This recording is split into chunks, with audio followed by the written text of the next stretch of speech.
Welcome to special live. నేను రమా మండువా. ఈరోజు లైవ్లో భాగంగా మనం తీసుకోబోతున్న టాపిక్ ఏంటంటే, జగన్మోహన్ రెడ్డి విషయంలో బీజేపీ నేతలు పునరాలోచన చేస్తున్నారా అంటే అవుననే చెప్పాలి.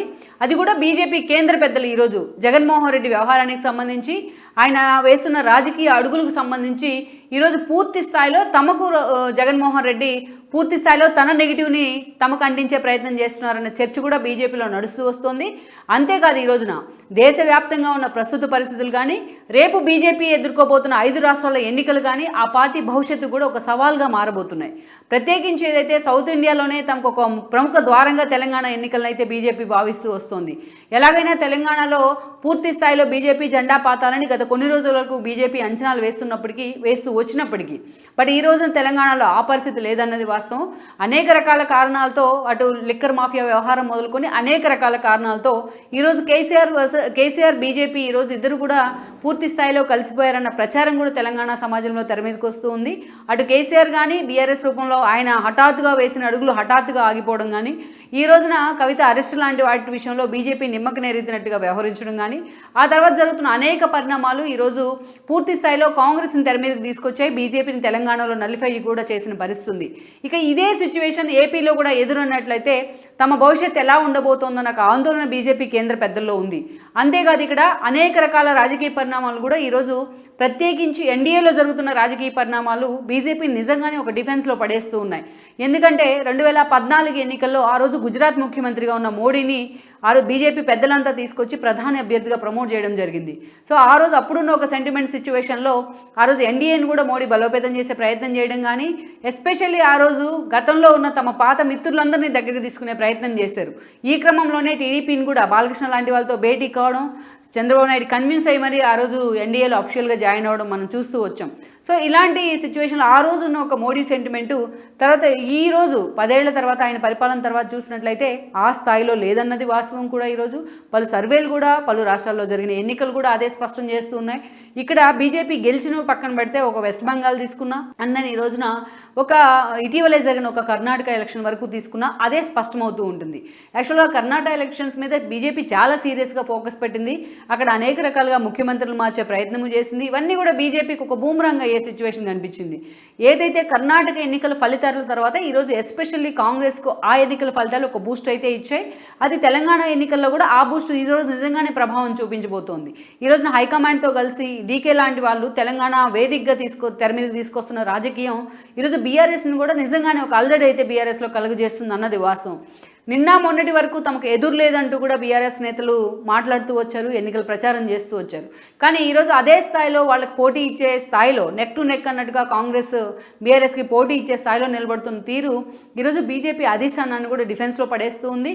వాళ్ళు చేయించుకుంటున్న సర్వేల్లో కూడా ఇలాంటి ఫలితాలు వస్తున్న తీరుతో ఈరోజు నిజంగానే బీజేపీ అధిష్టానం పునరాలోచనలో పడిందనే చర్చ ఉంది. ఎందుకంటే తెలంగాణ ఎన్నికల ఫలితాల విషయంలో నిజంగానే చాలా లేటుగా బీజేపీ అలర్ట్ అయింది. చేతులుగా లేక ఆకులు పట్టుకున్న చందంగా ఈరోజు వర్గీకరణ లాంటి అంశాలని హడావిడిగా మోడీ లాంటి వాళ్ళు తెర మీదకు తీసుకురావడం జరిగింది. అంతేకాదు కామన్ సివిల్ కోడ్ విషయంలో కూడా ఈరోజు బీజేపీ అలాంటి ఆలోచన చేస్తోంది. బీజేపీ పాలిత రాష్ట్రాల్లో ఆల్రెడీ కొన్ని రాష్ట్రాలు దీని మీద ఎక్స్పెరిమెంట్ చేసేందుకు కూడా ప్రయత్నం చేస్తూ వస్తున్నాయి. ఎంఐఎం లాంటి పార్టీల నుంచి కొంత వ్యతిరేకత ఉన్నప్పటికీ బీజేపీ ఎలాగైనా ట్రిపుల్ తలాక్ కావచ్చు, మిగతా అనేక అంశాల మాదిరిగానే ఈ రోజున కాశ్మీర్లో ఆర్టికల్ రద్దు కావచ్చు. సో ఇలాంటి వాటి మీద ఇలాంటి వాటి తరహాలోనే ఈ రోజున కామన్ సివిల్ కోడ్ మీద కూడా ఫోకస్ పెట్టాలని బీజేపీ ఆలోచన చేస్తుంది. వీటన్నిటికన్నా ఈరోజు బీజేపీని అత్యంత కలవరానికి గురి చేస్తున్న అంశం ఏది అంటే NDA day by day weekend కావడం కావచ్చు, అటు ఇండియా కూటమి ఈ రోజున తెర మీదకి వచ్చి ప్రతిపక్షాలన్నీ ఏకమవుతున్న తీరు కావచ్చు. ఈ రోజున ఇది మాత్రం నిజంగానే బీజేపీని డిఫెన్స్లో పడేస్తుంది. ఒకప్పుడు 2014లో ఉన్న ఎన్డీఏ పరిస్థితి ఈరోజు ఎన్డీఏలో లేదన్నది వాస్తవం. నిజంగా ఒక నమ్మకమైన మిత్రపక్షం ఈరోజు బీజేపీకి లేదన్నది నిజం. ఎందుకంటే ఒక నితీష్ బయటికి వెళ్ళిపోయిన పరిస్థితి, ఆయన బీహార్ సీఎంగా ఉన్నారు.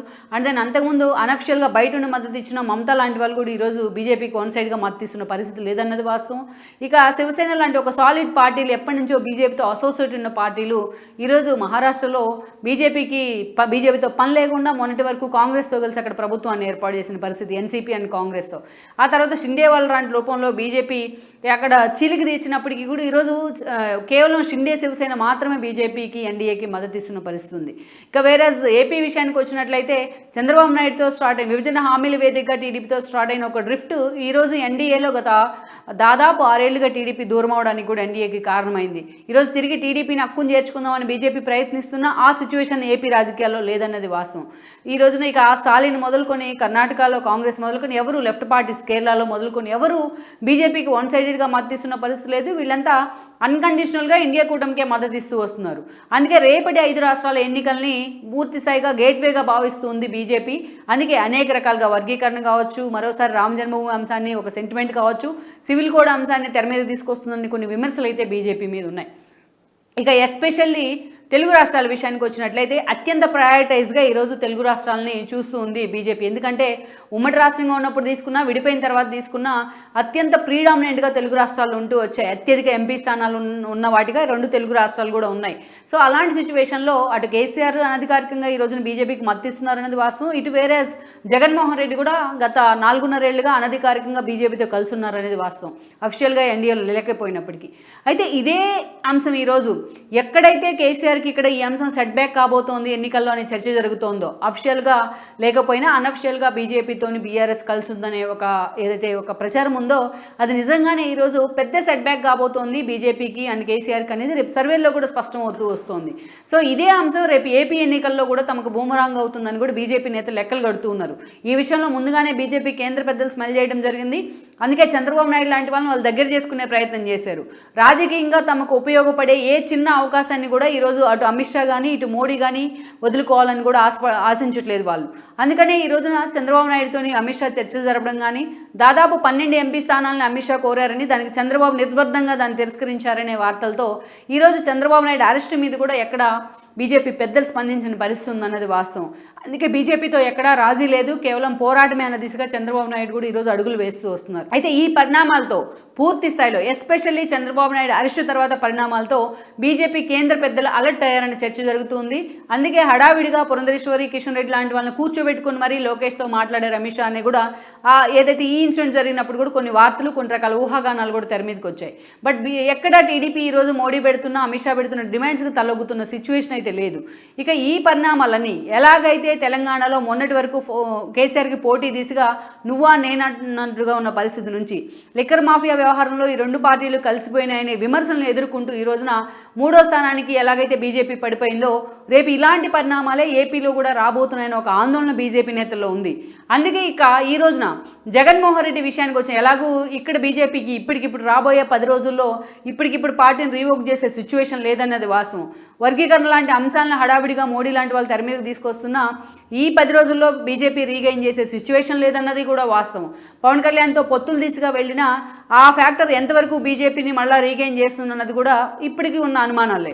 సో అలాంటి సిచ్యువేషన్లో ఈరోజు అందుకే చాలా ముందుగానే ఏపీ ఎన్నికల మీద బీజేపీ అగ్రనేతలు ఫోకస్ పెట్టబోతున్నారన్న చర్చ జరుగుతోంది. దీనిలో భాగంగానే జగన్మోహన్ రెడ్డి విషయం తేల్చేద్దాం అన్న దశకు బీజేపీ పెద్దలు వచ్చారన్న ప్రచారము ఉంది. ఇక గత కొన్ని రోజులుగా వాళ్ళు వేసిన అడుగులు చంద్రబాబు నాయుడు అరెస్టు తర్వాత నుంచి ఆయనకు అరెస్టు మీద వస్తున్న ఒక సానుభూతి కానీ, ఆయనకు వచ్చిన మొత్తం దేశ విదేశాల వరకు ఏపీ గల్లీ నుంచి ఒక ప్రజాస్పందన కానీ, ఎస్పెషల్లీ చంద్రబాబు నాయుడికి మధ్యంతర బెయిల్ వచ్చినప్పుడు ఆయన ఆరోగ్య కారణాల రీత్యా ఆయన రిలీజ్ అయిన తర్వాత ప్రజలు డే బై డే ఆయన కోసం పడిగాపులు కాస్తూ కూడా రాజమండ్రి సెంట్రల్ జైలు నుంచి అమరావతి వరకు, ఈవెన్ బేగంపేట ఎయిర్పోర్ట్ నుంచి జూబ్లీ హిల్స్లో ఆయన ఇంటి వరకు దాదాపు 15-16 గంటల పాటు ప్రజలు మొత్తం కూడా ఆయన కోసం రోడ్ల మీద వేచి చూసిన పరిస్థితి. ఇదైతే ఎవరి దృష్టిని దాటిపోలేదు. బీజేపీ చేయించుకున్న సెంట్రల్ ఇంటెలిజెన్స్ సర్వేల్లో కూడా రేపు రాబోయేది టీడీపీ జనసేన కూటమే అన్న సర్వేలు కూడా బయటకు వస్తూ ఉన్నాయి. అందుకే ఈరోజు జగన్మోహన్ రెడ్డిని ఇప్పుడు దాకా ఎలా బీజేపీ బేర్ చేసిందన్న విమర్శలు ఎలాగైతే ఉన్నాయో కొన్ని ఇష్యూస్లో ప్రత్యేకించి ఆయన కేసుల విషయంలో కావచ్చు, వివేకానంద రెడ్డి మర్డర్ విషయంలో అవినాష్ రెడ్డికి ఎగ్జామ్స్ ఇచ్చిన విషయం కావచ్చు, ఇక అదేవిధంగా చూసినట్లయితే చంద్రబాబు నాయుడు అరెస్ట్ విషయంలో ఎన్ఎస్జీ ప్రొటెక్ట్ అయి ఉన్న ఆయన మీద కంప్లైంట్ చేసిన అమిత్ షా లాంటి వాళ్ళు ఇన్వాల్వ్ కానీ ఒక తీరు కావచ్చు.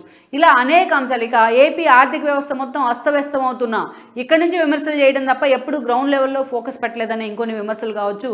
ఈరోజు వైఎస్ఆర్సీపీ మీద జనం ఎంత ఆగ్రహంతో ఉన్నారో టీడీపీ కార్యకర్తలతో పాటు ఈరోజు కామన్ మ్యాన్ కూడా అంతే ఆగ్రహంగా బీజేపీ మీద ఉన్నారనేది వాస్తవం. అందుకే బీజేపీ ఇక్కడ ముందుగానే అలర్ట్ అవుతూ వస్తుంది. ప్రత్యేకించి ఈ రోజున జగన్మోహన్ రెడ్డి విషయంలో జగన్మోహన్ రెడ్డి సంగతి ఏంటో మనం తేల్చేద్దామన్న దిశగా బీజేపీ పెద్దలు వెళ్తున్నారన్న ప్రచారం కూడా ఉంది. గత కొన్ని రోజులుగా మనం చూసినట్లయితే చాలా బ్యాలెన్స్డ్గా బీజేపీ పెద్దలు ఈ విషయంలో జగన్మోహన్ రెడ్డి మీద నిజంగానే కాన్సన్ట్రేషన్ చేశారన్న చర్చ కూడా జరుగుతూ వస్తోంది. రేపటి తెలంగాణ ఎన్నికలు జరిగి తెలంగాణ ఎన్నికల ఫలితాలు వచ్చిన తర్వాత పూర్తి స్థాయిలో జగన్మోహన్ రెడ్డి మీద బీజేపీ పెద్దలు ఫోకస్ పెట్టబోతున్నారని ఇంకో ప్రచారం కూడా ఉంది. గత కొన్ని రోజులుగా బీజేపీ కేంద్ర పెద్దలు అటు అమిత్ షా కానీ ఇటు మోడీ కానీ వేస్తున్న అడుగులు చూస్తే ఈ అంశాన్ని తెర మీదకి తీసుకొస్తూ ఉన్నాయి. అందులో ముఖ్యంగా మనం చెప్పుకోవాల్సింది ఈరోజు పురంధరేశ్వరిని రాష్ట్ర అధ్యక్షులుగా నియమించడం. పురంధరేశ్వరిని రాష్ట్ర అధ్యక్షులుగా నియమించిన తర్వాత కేవలం కమ్మ ఓట్లు చీల్చడానికే, టీడీపీ ఓట్ బ్యాంక్ని స్ప్లిట్ చేయడానికే, వైఎస్ఆర్సీపీకి హెల్ప్ చేయడానికి ఆమెను అక్కడ ప్లాన్ చేశారని ఒక చర్చ అయితే జరిగింది. ఆమె చుట్టూ అలాంటి ఒక ప్రచారం అయితే జరిగింది. కానీ డే 1 నుంచి కూడా పురంధరేశ్వరి ఈరోజు వన్ సైడెడ్గా జగన్మోహన్ రెడ్డి వైఫల్యాలను టార్గెట్ చేసిన ఒక తీరు కావచ్చు. ఈరోజు ఏకంగా మద్యం మాఫియా లాంటి వ్యవహారాలకు సంబంధించి సిబిఐ ఎంక్వైరీ వేయాలంటూ కూడా ఆమె కోరిన విధానం కావచ్చు. జగన్తో సహా విజయసాయిరెడ్డి బెయిల్ ఈరోజు రద్దు చేయాలి అని చెప్పి కూడా ఆమె సీజీఐకి లేఖ రాసిన విధానం కావచ్చు. ఇవన్నీ కూడా ఈరోజు బీజేపీ నిర్ణయం రేపటి ఫ్యూచర్లో ఎలా ఉండబోతోంది అనే ఒక విషయాన్ని కానీ ఒక అంశాన్ని కానీ ఒక క్లారిటీ అయితే వచ్చేట్టుగా పురంధేశ్వరి వ్యవహారం కానీ ఆ ఎపిసోడ్ కానీ కనిపిస్తోంది. కేంద్ర పెద్దల ఇన్వాల్వ్మెంట్ లేకుండా పురంధేశ్వరి ఇంత విగరస్గా డెసిషన్ తీసుకోబోదనే ఒక చర్చ కూడా జరుగుతోంది. అది బీజేపీ వేస్తున్న జగన్మోహన్ రెడ్డిని పూర్తి స్థాయిలో టార్గెట్ చేసేందుకు బీజేపీ వేస్తున్న ప్లాన్లో కానీ బీజేపీ వేస్తున్న అడుగుల్లో కానీ ఇది ఒక కీలకమైన అంశంగా మనం చెప్పుకోవచ్చు. అదేవిధంగా అదే స్థాయిలో రెండో అంశానికి మనకు వచ్చినట్లయితే ఈరోజు జగన్మోహన్ రెడ్డి విషయంలో పూర్తి స్థాయిలో పవన్ కళ్యాణ్ జగన్మోహన్ రెడ్డి అన్నట్టుగా చాలా రోజులు రాజకీయ పరిణామాలు జరుగుతూ వచ్చినాయి. పవన్ కళ్యాణ్ వెళ్ళి బీజేపీతో పొత్తులు పెట్టుకున్న క్షేత్రస్థాయిలో పొత్తులకు విరుద్ధంగా ఆ రెండు పార్టీల మధ్య సఖ్యత ఉందని చెప్పుకోవాలి. పవన్ కళ్యాణ్ ఎన్నిసార్లు ఏ ఇష్యూస్ మీద టార్గెట్ చేయబోయినా అదే స్థాయిలో బీజేపీ ఆయనకు అడ్డుకట్ట వేస్తూ వచ్చింది. ఒక దశలో పవన్ కళ్యాణ్ బీజేపీ పొత్తులో హ్యూమిలియేషన్ గురవుతున్నారనే చర్చ కూడా జరిగింది. ఈరోజు టీడీపీతో వన్ సైడెడ్గా వెళ్ళి పవన్ కళ్యాణ్ పొత్తులు పెట్టుకున్న తర్వాత నిజంగానే బీజేపీ పెద్దలు అలర్ట్ అయ్యారు. ఈరోజు తెలంగాణలో బలవంతంగా పవన్ కళ్యాణ్ పిలిపించుకొని తెలంగాణ నేతలు ఆయనతో మాట్లాడి అటు మోడీతో కలిసి పవన్ కళ్యాణ్ తెలంగాణ ఎన్నికల్లో ఒకే వేదికను పంచుకొని ప్రచారం కూడా చేస్తున్నారు. మళ్ళా మోడీ రావాలంటూ కూడా ఆయన వార్తల్లోకి ఎక్కున్నారు ప్రచారం చేసి. ఈరోజు చూస్తే దాదాపు 8 స్థానాల్లో బీజేపీ పొత్తుల్లో కూడా పవన్ కళ్యాణ్ పోటీ చేస్తూ ఉన్నారు. వేరేజ్ ఏపీకి వచ్చినట్లయితే ఇక్కడ జగన్మోహన్ రెడ్డికి పవన్ కళ్యాణ్ బద్ద శత్రువు కూడా రాజకీయంగా. టీడీపీ ప్రధాన ప్రతిపక్షమైనప్పటికీ టీడీపీ కంటే ఎక్కువ సార్లు పవన్ కళ్యాణ్ని జగన్మోహన్ రెడ్డి టార్గెట్ చేసే ప్రయత్నం చేశారు. అటు రాజకీయంగా అటు పార్టీ పరంగా అంతవరకుగా కూడా ఆగలేదు. సీఎం స్థాయిలో ఉండి కూడా జగన్మోహన్ రెడ్డి ఎన్నోసార్లు పవన్ కళ్యాణ్ వ్యక్తిగత జీవితాన్ని ఆయన వివాహాలను కూడా టార్గెట్ చేసిన పరిస్థితి ఉంది. సో ఆ స్థాయిలో పవన్ కళ్యాణ్ మీద ఒక వెండెట్టా పాలిటిక్స్ని జగన్మోహన్ రెడ్డి తెర మీదకి తెచ్చినప్పటికీ అలాంటి పవన్ కళ్యాణ్తోనే జగన్మోహన్ రెడ్డి తమకు ప్రధాన శత్రువు అని భావిస్తున్న పవన్ కళ్యాణ్తోనే ఈరోజు బీజేపీ పొత్తులు పెట్టుకొని రేపటి ఎన్నికలకు వెళ్తున్న పరిస్థితి తెలంగాణలో. ఇది జగన్మోహన్ రెడ్డిని టార్గెట్ చేసే విషయంలో బీజేపీ వేస్తున్న అతి కీలకమైన స్టెప్గా మనం భావించాలి. ఇక మూడో అంశం విషయానికి వచ్చినట్లయితే అత్యంత కీలకమైన వర్గీకరణ అంశం. యాక్చువల్గా తెలంగాణ ఎన్నికలకి ఇంకా ప్రచారం కోసం అన్నీ చూసుకుని ఒక 10 రోజులు మాత్రమే సమయం ఉంది. ఇలాంటి సిచ్యువేషన్లో తెలంగాణ ఎన్నికల ప్రచారంలో మోడీ వచ్చినా అమిత్ షా వచ్చినా ఇంకెవరు వచ్చినా పెద్ద ఫాయిదా బీజేపీకి ఉండదనేది అయితే ఎప్పటి నుంచో జరుగుతుంది చర్చ. ఎందుకంటే మునుగోడు ఎన్నికల ఫలితాలు కూడా ఇదే రిజల్ట్ కనిపించింది. ఇలాంటి సిచ్యువేషనే వచ్చింది తెర మీదకి. అలాంటి సిచ్యువేషన్లో ఈరోజు ఏకంగా మోడీనే రాష్ట్రానికి రావడం కానీ అది కూడా ఎప్పటి నుంచో ఒక తేనెతుటిలాగా ఉన్న వర్గీకరణ అంశాన్ని ఆయన కదిలించడం కానీ మనం చూసాం. ఏకంగా 30 ఏళ్లుగా వర్గీకరణ కోసం పోరాటం చేస్తున్న మందాకృష్ణ మాదిగని ఏకంగా అన్నిసార్లు మోడీ తనకు హృదయానికి హత్తుకోవడం కానీ అదే స్థాయిలో మందాకృష్ణ ఎమోషనల్ కావడం కానీ వర్గీకరణకు సంబంధించి ఈ రోజున మోడీ అనుకో పూర్తి స్థాయిలో కమిటీ వేస్తున్నట్టు ఆయన కీలక ప్రకటన చేయడం కానీ మనం చూసాం.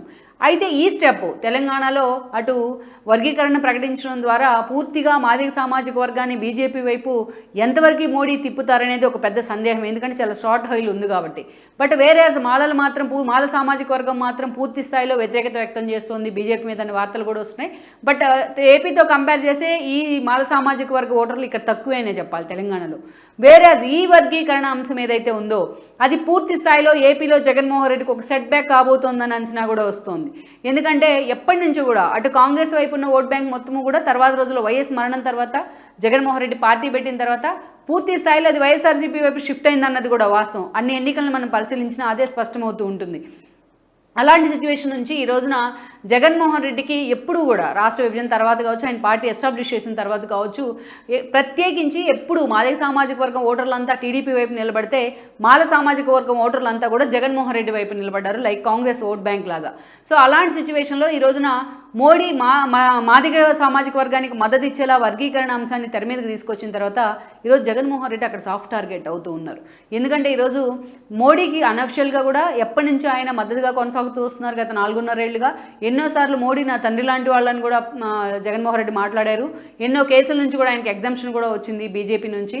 అందుకే ఈరోజు ఎప్పుడైతే మోడీ మాదిగ సామాజిక వర్గాన్ని సపోర్ట్ చేసేలా వర్గీకరణ అంశాన్ని తెర మీదకి తీసుకొచ్చారో ఈరోజు ఈ విషయంలో జగన్మోహన్ రెడ్డి స్టాండ్ ఏంటి అని కూడా అందరూ ప్రశ్నిస్తున్న పరిస్థితి. ఈరోజు ఈ అంశాన్ని అటు ప్రతిపక్షాలైన జనసేన కానీ టీడీపీ పూర్తి స్థాయిలో జనంలోకి తీసుకెళ్తే ఈరోజు ఈజీగా అటు బీజేపీ కూడా జగన్మోహన్ రెడ్డిని ఇరుగును పెట్టొచ్చు అనే చర్చ అయితే జరుగుతూ వస్తుంది. ఇది పొలిటికల్గా జగన్మోహన్ రెడ్డికి ఒక పూర్తి స్థాయిలో ఎఫెక్ట్ చేసే ఒక కీలక స్టెప్గా ఈరోజు బీజేపీ నేతలు లెక్కలు కడుతూ ఉన్నారు. అదే స్థాయిలో విత్ ఇన్ వైసీపీలో కూడా ఈ చర్చ ఈరోజు హాట్ టాపిక్ అవుతూ వస్తుంది. ఇక అత్యంత కీలకమైన మరో అంశం ఏంటంటే ఈ రోజున జగన్మోహన్ రెడ్డి కేసుల విషయంలో కావచ్చు, గత 4.5 ఏళ్ళుగా ఆయన ప్రతిపక్షంలో ఉన్నప్పుడు బెయిల్ మీద అది వేరే విషయం. ముఖ్యమంత్రిగా ఉన్నప్పటి నుంచి కూడా ఆయన ఎక్కడ కోర్టుకు అటెండ్ అవుతున్న పరిస్థితి కానీ, ఈ రోజున 4.5 ఏళ్ళుగా ఆయన బెయిల్ మీద కొనసాగుతూ వస్తున్న విషయం కానీ అందరికీ తెలిసిందే. సో సిబిఐ కూడా వాయిదాల మీద వాయిదాలు అడుగుతూ ఆయనకి ఎగ్జామ్షన్ ఇస్తున్న తీరు కానీ, ఇవన్నీ అటు రఘురామ లాంటి వాళ్ళు, ఇటు హర్రామ్ జోగి లాంటి వాళ్ళు కేసులతో ఫైట్ చేస్తూ వస్తున్నారు. అయితే ఈ విషయంలో బీజేపీ నిజంగానే జగన్మోహన్ రెడ్డికి ఎగ్జామ్షన్ ఇస్తుంది అని ఒక చర్చ ఉంది. ఆ విషయంలో ప్రతిపక్షాలు ఎప్పుడు కూడా ఆయన టార్గెట్ చేస్తాడు, బీజేపీని ఇటు జగన్ని టార్గెట్ చేస్తూ వస్తున్నాయి. మరోవైపు చూసినట్లయితే వివేకానంద రెడ్డి మర్డర్ కేసు విషయంలో దాదాపు అవినాష్ రెడ్డి ఇన్వాల్వ్మెంట్కి సంబంధించి ఆయన అరెస్ట్ అవుతున్నారని కూడా వార్తలు వచ్చాయి. ఈవెన్ సిబిఐ కూడా ఆయన అరెస్ట్ చేసేందుకు కర్నూలు లాంటి చోటకు వెళ్ళినప్పుడు అక్కడ స్థానిక పోలీసులే వాళ్ళకి ఎదురు తిరిగిన పరిస్థితి ఉంది. ఇక అవినాష్ రెడ్డిని అరెస్ట్ చేసినట్టు చూపించి విత్ ఇన్ 5 minutesలోనే బెయిల్ ఇచ్చినట్టుగా కూడా వార్తలు వచ్చాయి. సో ఎస్పెషల్లీ సునీత చేసిన ఒక పోరాటం కావచ్చు, ఆమె వైపు న్యాయం వైపు ఆమె నిలబడిన తీరు కావచ్చు, ఈ రోజున పూర్తి స్థాయిలో అవినాష్ రెడ్డి అరెస్ట్ అంటూ కూడా పీక్లో వార్తలు వచ్చిన తర్వాత హఠాత్తుగా అవినాష్ రెడ్డి అరెస్ట్ ఆగిపోవడం జరిగింది. సిబిఐ అయితే ఈ విషయంలో అటు తాడేపల్లికి ఉన్న లింకులు కూడా బయటపెట్టింది. అటు జగన్మోహన్ రెడ్డి ఓఎస్డీతో పాటు ఇటు భారత పిఎన్ కూడా విచారణకు పిలవడం జరిగింది. ఇక అవినాష్ రెడ్డి అరెస్ట్ ఒక్కటే తరువాయి అన్న క్షణంలో హఠాత్తుగా ఆయన అరెస్ట్ ఆగిపోయింది. ఈరోజు దీన్ని వివేకానంద రెడ్డి అభిమానులే కాదు, కడపలో వైఎస్ ఫ్యామిలీ అంటే ఒక అభిమానం ఉన్న వాళ్ళు ఎవరు కూడా దాన్ని డైజెస్ట్ చేసుకోలేకపోతూ ఉన్నారు. కేవలం ఈ అరెస్ట్ ఆగింది అటు అమిత్ షా వల్లే అన్న ప్రచారం అయితే ఎప్పటి నుంచో ఉంది. ఇక అందుకనే ఈ రోజున ఈ కేసుల విషయంలో మనం చూస్తే అటు హర్రామ జోగయ్య హైకోర్టులో ఫైల్ చేసినా, ఇటు సుప్రీంకోర్టులో రఘురామ కృష్ణరాజు వెళ్ళినా ఈరోజు జగన్తో సహా అందరూ కూడా సిబిఐకి కూడా సుప్రీంకోర్టు నోటీసులు ఇచ్చిన పరిస్థితి ఉందంటే నిజంగానే ఒక పొలిటికల్ మూవ్ ఇక్కడ జరుగుతోంది బీజేపీ వైపు నుంచి అన్న చర్చ అయితే ఉంది. అయితే న్యాయస్థానాలు ఇక్కడ గతంలో కూడా అనేక సార్లు కొన్ని విషయాల్లో నెగోషియేట్ జరిగినప్పటికీ ఈ విషయంలో మాత్రం పొలిటికల్ చర్చ మాత్రం జగన్మోహన్ రెడ్డిని టార్గెట్ చేసే విధంగానే, బీజేపీ ఆయన అష్టదిగ్బంధం చేసే విధంగానే ఈరోజు రేపటి మూవ్ ఉండబోతోందనే చర్చ ఉంది. ఇక వేరేజ్ ఈరోజు టీడీపీ ఇంకా అతి కీలకమైన మరో అంశం, ఈరోజు టీడీపీ బీజేపీతో కలిసేందుకు ఏపీలో ఒక వన్ సైడెడ్ ఆలోచనలో లేదన్నది వాస్తవం. తన అరెస్ట్ విషయంలో బీజేపీ నిమ్మకు నీరెత్తినట్లు వ్యవహరించడం పట్ల కూడా ఇక్కడ చంద్రబాబు నాయుడు అదే స్థాయిలో బీజేపీ మీద ఆగ్రహంతో ఉన్నారు. సో అలాంటి చంద్రబాబు నాయుడిని తాము దగ్గర చేసుకోవాలి, ఎన్డీఏలోకి ఒక నమ్మకమైన మిత్రపక్షం రావాలి అంటే ఈరోజు పూర్తి స్థాయిలో జగన్మోహన్ రెడ్డి మీద పూర్తి స్థాయిలో కేసుల విషయంలో కానీ మరికొన్ని విషయాల్లో కానీ ఆయన మీద దూకుడు పెట్టాలి అని కూడా బీజేపీ అగ్రనేతలు ఆలోచన చేస్తున్నట్టు చెప్తున్నారు.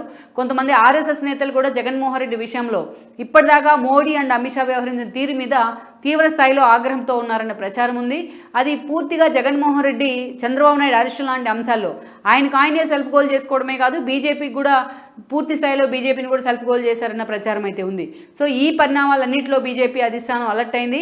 అందుకే రేపటి ఎన్నికల ఫలితాల తర్వాత పూర్తి స్థాయిలో జగన్మోహన్ రెడ్డి మీద చాలా అగ్రెసివ్ మూవ్ తీసుకునే అవకాశం ఉంది కేంద్ర పెద్దలని కూడా చెప్తూ ఉన్నారు. మరి ఈ విషయంలో నిజంగానే బీజేపీ అంత సీరియస్గా జగన్ మీద ఫోకస్ పెడుతుందా, అంత సీరియస్గా జగన్మోహన్ రెడ్డిని టార్గెట్ చేసినట్లయితే ఆయన ఎలాంటి వ్యూహాన్ని తెర మీదకి తీసుకురాబోతున్నారు? సో ఈ రాజకీయ పరిణామాలని బీజేపీ ఎడ్జ్ తీసుకునే ప్రయత్నం చేస్తుందా అనేది కూడా మనం చూడాల్సింది.